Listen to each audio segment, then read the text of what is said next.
Taiwan and the United Kingdom have long maintained unofficial ties underpinned by trade, business, and mutual aid during disasters.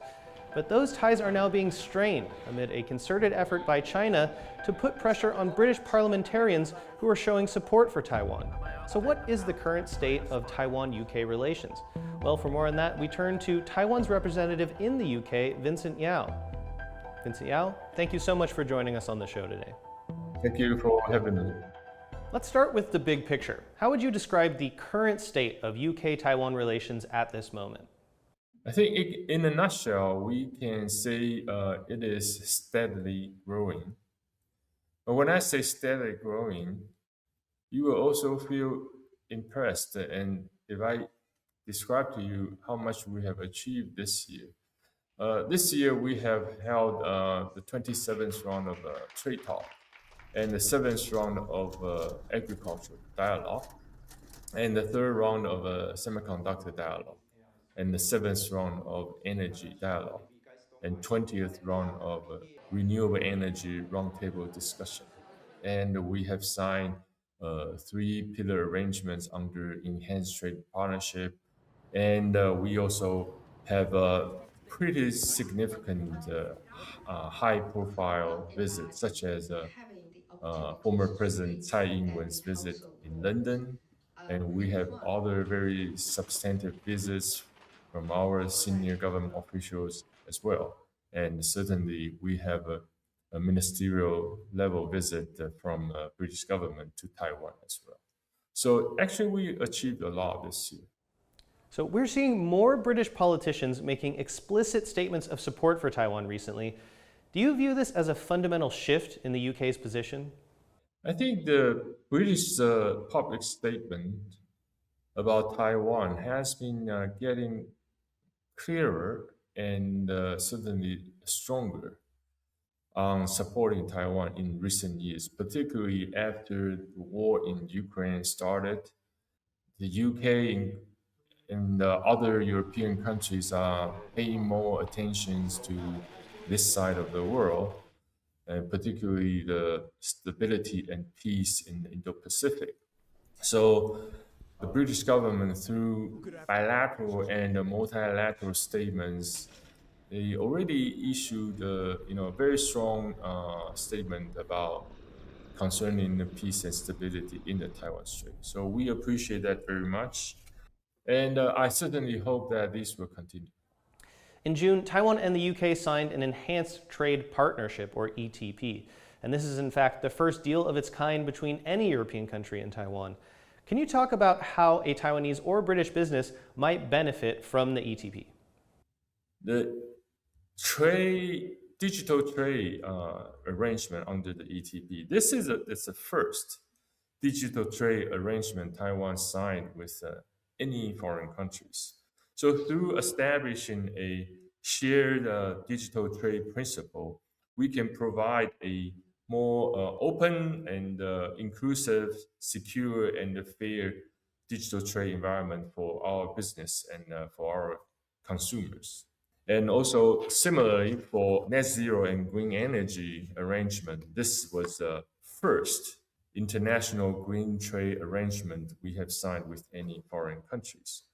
And we can also expand the cooperations on renewable energy and the CBAM to make sure that we have a more secure energy supply and supply chain resilience.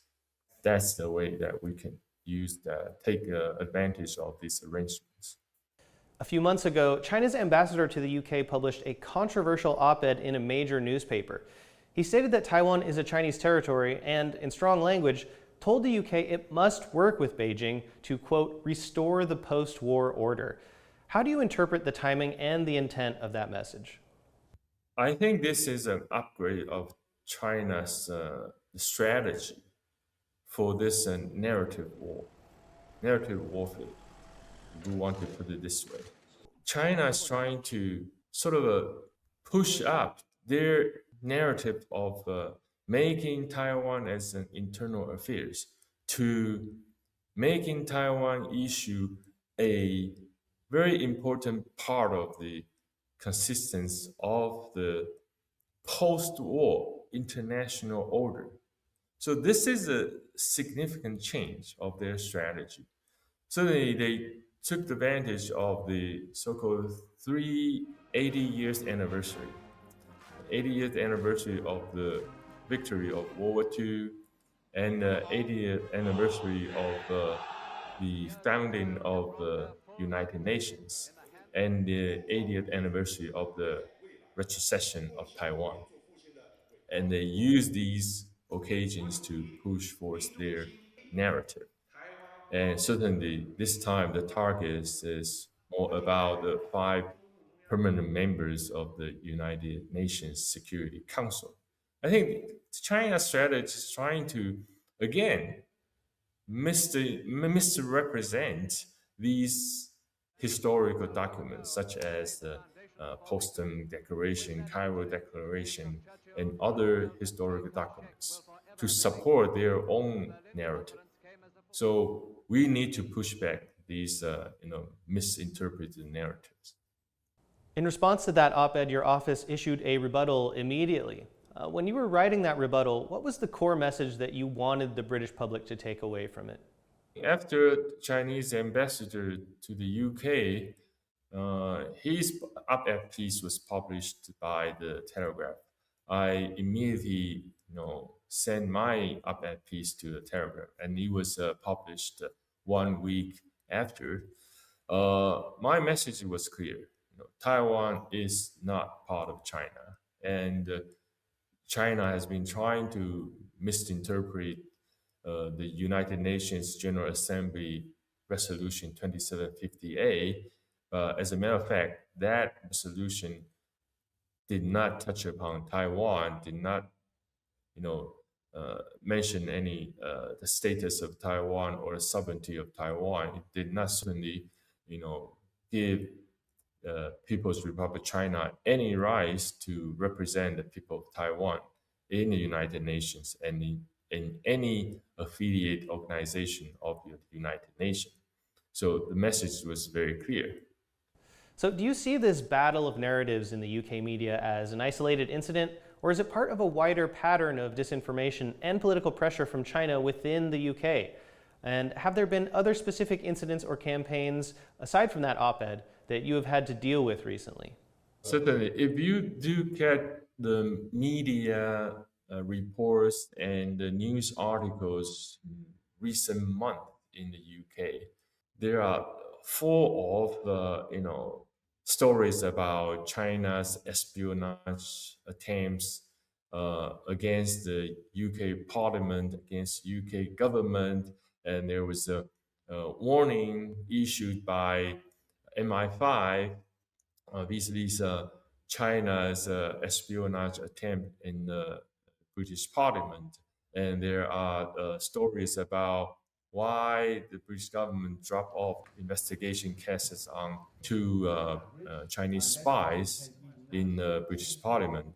And there are stories about China's mega embassy plan in London. So there are also stories about China's influence on the British academic and the universities. There are actually many, many stories per day.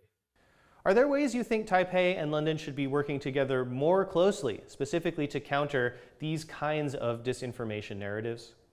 As a matter of fact, we have been working together, but for some of our corporations, we usually maintain a pretty low profile collaboration, and we don't actually talk about this in public. But we have been engaging with the British government on these issues and working together on countering disinformation, capability building, media literacy, and public messaging. One example is we are very glad to see the UK has joined the GCTF, to be specific, the Global Cooperation and Training Framework, as a full partner.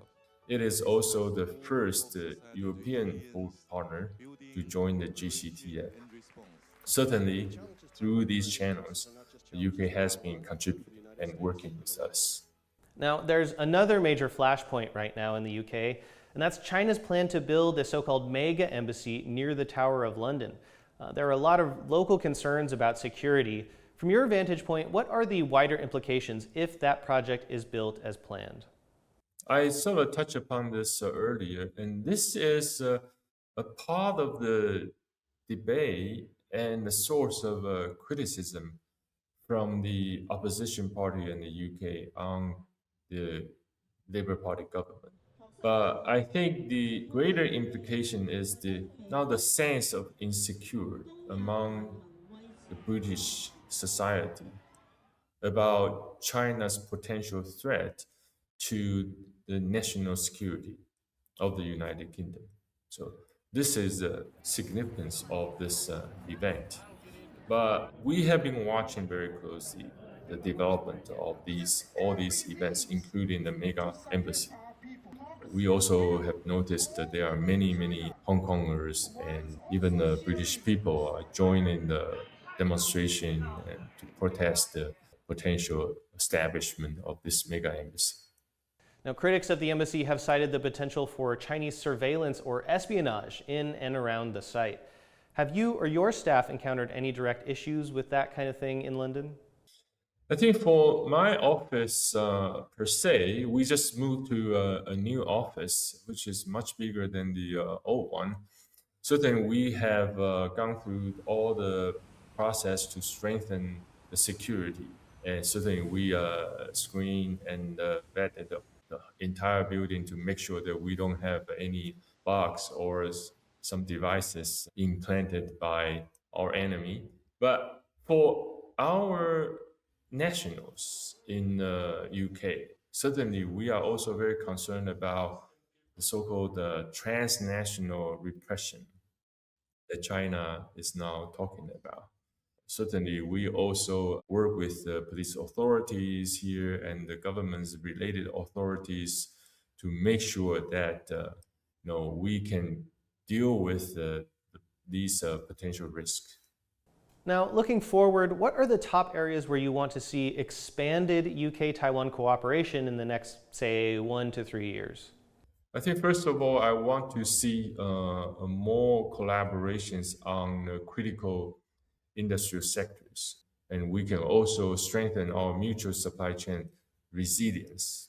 Secondly, I want to see the United Kingdom continues its presence in the Indo-Pacific through multilateral partners such as AUKUS, GCAP, or through continuing deployment of its carrier strike group in the Indo-Pacific. And certainly I want to see the UK government continues its efforts to safeguard the freedom of navigation in the Taiwan Strait. And finally, I certainly hope continue to broaden and deepen the understanding about Taiwan among the British people. And finally, what's the key message you would want to send to British audiences watching today about Taiwan? I think the message I want to say is that Taiwan is not a liability. Taiwan is a friend. Taiwan is a strong supporter for a rules-based international order. Taiwan is a country that's worth exploring, and we hope that the UK-Taiwan relations can continue to develop based on Taiwan's own merits. This is a message I want to send. Representative Yao, thank you so much for joining us on the show today. Again, thank you for having me. This has been Zoom In, Zoom Out. For more stories from Taiwan Plus News, follow us on social media. I'm Chris Gorin. See you next time.